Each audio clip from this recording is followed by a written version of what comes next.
తల్లిదండ్రులు కావాలని మీ కలను నెరవేర్చుకోండి హెగ్డే ఫెర్టిలిటీ సెంటర్ ద్వారా ఉచిత మొదటి కన్సల్టేషన్ పొందండి 88074747474. సిరిసిల్ల ఆ ఏరియాలో తిరుగుతున్నప్పుడు పోలీసులు ఎవరు ఎక్కువ మీకు బాగా గుర్తుండిపోయిన పోలీసు చెప్పండి. బాగా గుర్తున్న పోలీసు వాళ్ళు అంటే నాకేం తెలియదు అది. ఎంతకాలం ఉన్నావు మా పార్టీలో? పార్టీలు ఇక నేను పూర్తిగా పోయిందైతే ఇప్పుడు మళ్ళా మధ్యలో అంటే ఫస్ట్ చిన్నప్పుడు కాకుండా మళ్ళా పోయిందైతే 98లో పోతే 2003లో 5 సంవత్సరాలు 5 సంవత్సరాలు పార్టీలు ఉన్నారు. ఎక్కడెక్కడ తిరిగారు? ఇక నాకు ఇచ్చింది ఇదే ఏరియా. ఇక నాది ఇబ్రహీంపట్నం నుంచి ఇక్కడ నుంచి మొదలుకుంటే ధర్మపురి ఏరియా దాకా ఇక నాకు. అప్పుడు సలీం దళం అని ఒకటి ఉండేది, గుర్తు ఎదురుపడిందా?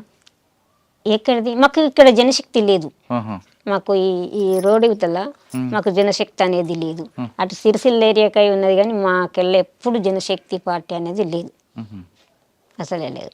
అప్పుడు మీరు పార్టీలో ఉండి 5 సంవత్సరాలు ప్రజల కోసం ఏం చేశారు? నిరంతరం ఏంటంటే మేము ఈ కూలీలు పెరగటానికి కోసం, నేను ఇక్కడ ఏరియాగా ఉన్నప్పుడైతే కూలీలు పెంచుకోవడం కోసం, జీతాలు పెరగడానికి కోసం. జీతంలో ఎప్పుడు వలస వచ్చిన వాళ్ళు కూడా చాలామంది ఉందరు. ఆ గంగోతలకి వెళ్ళి అక్కడికి వెళ్ళి ఇక్కడికి వెళ్ళి వచ్చి జీతాలు ఉందరు. ఇక్కడ వాళ్ళకు ఏదన్నా పాము గరిచినా ఏదన్నా ప్రమాదం జరిగినా రైతు కట్టియాలని రైతు మీద మాట్లాడుతుంటిమి. తర్వాత ఈ పసుపు కానీ పంట గిట్టుబాటు ధరల మీద వాళ్ళను పిలిపించి రైతులను పిలిపించి వాళ్ళను ర్యాలీకి పంపించి ధర్నాకు పంపించి మేము వెనకాల ఉండేటోళ్ళం. వాళ్ళ చైతన్యం తీసుకొచ్చారు.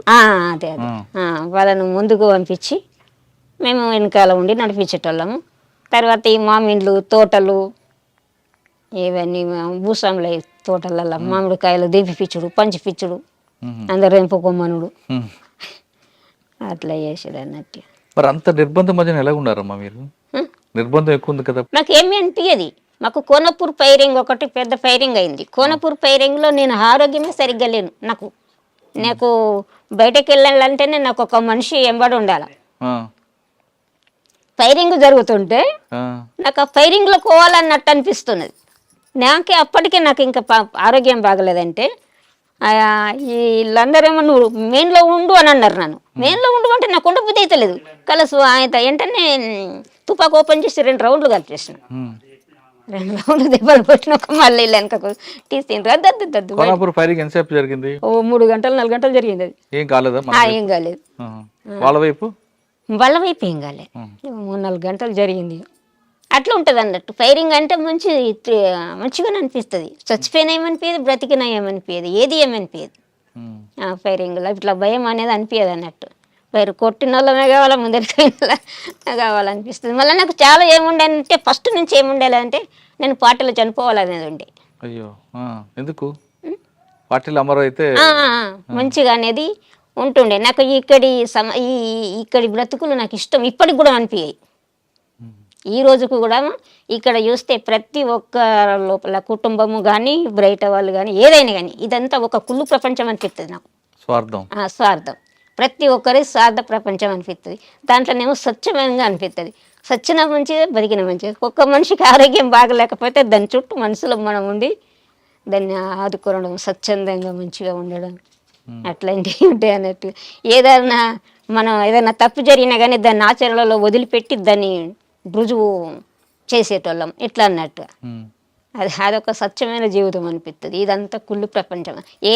ఎవలను కదిలించిన స్వార్థం అనేది ఉంటుంది అన్నట్టు. నాకు ఈ రోజు వరకు కూడా అనిపిస్తుంది అన్నట్టుగా నేను అందులో ఎందుకు చావలేను నాకు అసలు అనేది అనిపిస్తుంది. నాకు అందుకోసమే నేను పేరుగా పెట్టిన తిరిగినా, నేను ఊర్లో పంపించిన పోయినా, నేను ఏ రోజైతే నేను చనిపోవాలనేది చాలా ఉండే నాకు. పార్టీలో ప్రాణం పోవాలి, పార్టీలో ఆ కోరిక ఉండి నాకు. నేను వచ్చుడు కూడా అందులో ఉండి ఒక 6 నెలలు తిరిగినాక చనిపోయినా సరే అనుకొని వచ్చాను. కానీ అది జరగలేదు నాకు. నేను మళ్ళీ చివరికి నన్ను అరెస్ట్ చేసినప్పుడు కూడా చనిపోవాలనుకున్నాను నేను. అప్పుడు కూడా జరగలేదు. అంత బలమైన కోరిక అందులో మంచి సావు అనిపిస్తుంది అన్నట్టు అది నాకు. అట్లా అన్నట్టు. ప్రాణం అంటే అందరికి తీపి కదా, పరిధికి లేదా? మాకు అనిపించలేదు అది. అందులో చనిపోవాలనేది 4 రోజులు ఉన్నా సరే కానీ అందులో చనిపోవాలనేది. నాకు ఒక్కొక్కసారి ఆరోగ్యం బాగలేకపోతే వీళ్ళందరూ నా చుట్టూ ఉంటే నాకు అనిపిస్తుండే ఇప్పుడే చనిపోతే బాగుండు అనిపిస్తుండే. వీళ్ళ మధ్యలో అంత మంచి అనిపిస్తుంది. అట్లా మా అడవిలో స్వచ్ఛమైన గాలి, నీరు అన్నీ ఉంటాయి. మీరు అన్నట్లుగా అందరూ అన్నలు అక్కలు స్వచ్ఛమైన ప్రేమ అది, స్వచ్ఛమైన గ్రామస్తులు అంత వాళ్ళు ఎలాంటి కుళ్ళు కుట్రలు ఏది ఏమి ఏది ఉండవు. ఉండదు. కానీ అడవుల్లో తిరుగుతున్నప్పుడు ఈ పాములు ఇవన్నీ ఉంటాయి కదా, మీకు ఎప్పుడు ఇబ్బంది పడలేదా? పాము గడిచింది నాకు. పాము కాటుతోటే నేను ఇంటికి వచ్చిన ఇప్పుడు, ఆహా. లేకపోతే నేను వచ్చేదాన్ని. మరి ఎందుకమ్మా బయటకు వచ్చావు? పాము కాటుతోటి వచ్చిన నేను అంటలేను. ఇంటిగా? ఆ, ఆహా. నేను ఇక ఇక్కడ నాకు ఈ ఏరియాలో ఫుల్ నిర్బంధం పెరిగింది. నేను అంటలేను, ఏ ఊర్లోకి పోయినా కానీ ఈ ఊర్లో కూడా 2-3 సార్లు చుట్టుముట్టారు పోలీసు వాళ్ళు, ఇదే ఊర్లో కూడా. ఉమ్. ఇట్లాంటి టైంలో నాకు అంతా ఇట్లా ఊర్లో ప్రతి వాడ ప్రతి ఇల్లు తెలుసు నాకు. ఇక ఉమ్. అందరు నేను ఓపెన్గా తిరిగిన, ఇక ఉమ్. ఆల్ రౌండ్ తిరగదు అంటే ఉమ్.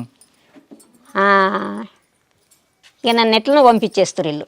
ఎందుకు పార్టీ చెప్పొచ్చారా చెప్పకుండా వచ్చారా మీరు ఎప్పుడు లాస్ట్ లో? నేను అరెస్ట్ అయినా ఎలా? పాము కాటుతోటి. ఆహా. నేను అంటే అరెస్ట్ కాకముందు పార్టీలో దాదాపు 5-6 సంవత్సరాలు ఉన్నారు కదా, మరి మీ వివాహం ఏమి జరగలేదు పార్టీలో? లేదు లేదు, నేను దాన్ని ఎప్పుడు కోరుకోలే. ఆహా. వివాహం అనేది నేను ఎప్పుడు కానీ నాకు చిన్నప్పటి నుంచే లేదు. అది నేను చెప్తారు కదా, నాకు 16 సంవత్సరాల నుంచి నేను పార్టీ హ్యాండ్ ఓవర్లో ఉన్నా కనుక, ఆ?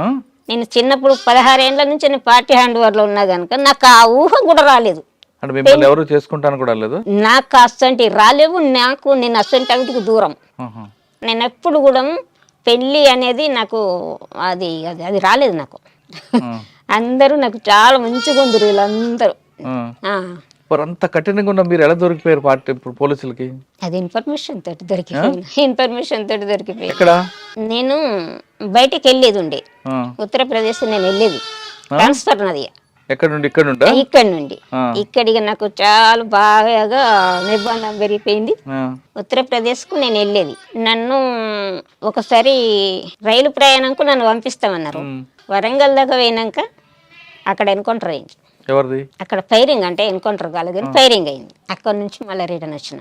ఇక నేను దళం నుంచే పోదా కానీ నేను ఈ బస్సుల ప్రయాణం చేయని చెప్పని ఎన్ని రోజులన్నా కానీ దళాలతోటే పోతా.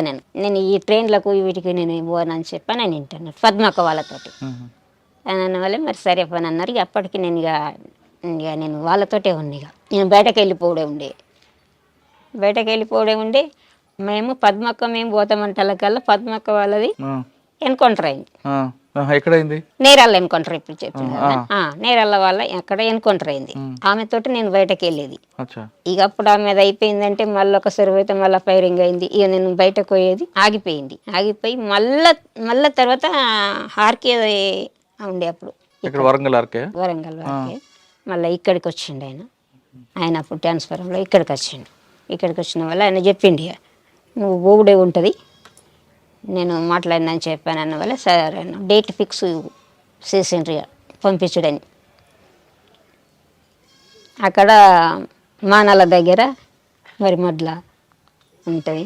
అక్కడ పొద్దుకి అందరం 10-12 మంది ఉన్నాం.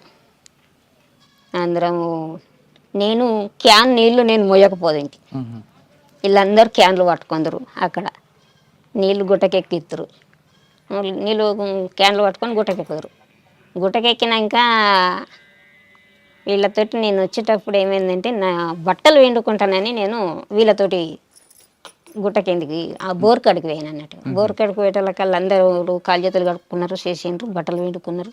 నేను కూడా బట్టలు వండుకునే సమయంకు ఇట్లా ఒడ్డు మీద డ్రెస్ యూనిఫామ్ కదా అది వేసి సబ్బు పెడతంటలకల్లా వచ్చి ఇక్కడ కుట్టింది పాము. అందరు వెళ్ళిపోయిన రొక్కాయన ఉన్నాడు. ఇక అయ్యో అన్న ఏమో గుట్టనే ఇక్కడ అని చెప్పానంటే వాళ్ళకల్లా ఆయన లైట్ వేసి చూసి ఆయన దస్తి తీసి ఇక్కడ కట్టిండి. కట్టి అక్క నేను డ్రెస్ నేను వండుకొని ఉన్నాడు అని చెప్పని నన్ను పంపించి ఆయన నా డ్రెస్ తీసుకొని పిండుకొని ఆయన వచ్చి వాళ్ళు ముచ్చట పెట్టుకున్నారు కొంచెంసేపు. ఇట్లా ఏమైంది అని అంటే ఏం లేదు జరుగుట్టింది జర్రేది ఏమి లేదని చెప్పన్నారు కానీ పామని చెప్పక దస్తి కట్టిండ్రు. ఆయనతో 2 సూదులు వేసిండ్రు. ఇక మంటలు చేతుబ్బుడు బాగా మంటలు మండడు. అప్పుడు ఇక అందరు వచ్చి చేతులు ఊదుడు తుడుచుడు అది చేసిండ్రు. అయితే దానితో ఇక హాస్పిటల్కి పంపించాలంటప్పుడు పాము కరిచినప్పుడు బయట అప్పుడు అందులోనే ఉన్న కొన్ని రోజులు కనుక లీక్ అయింది అది. ఇక అది మొత్తం హాస్పిటల్లో ఎక్కడెక్కడ పెట్టిండ్రు అన్నది తెలియదు. ఇక పోలీసు వాళ్ళు ఉమ్.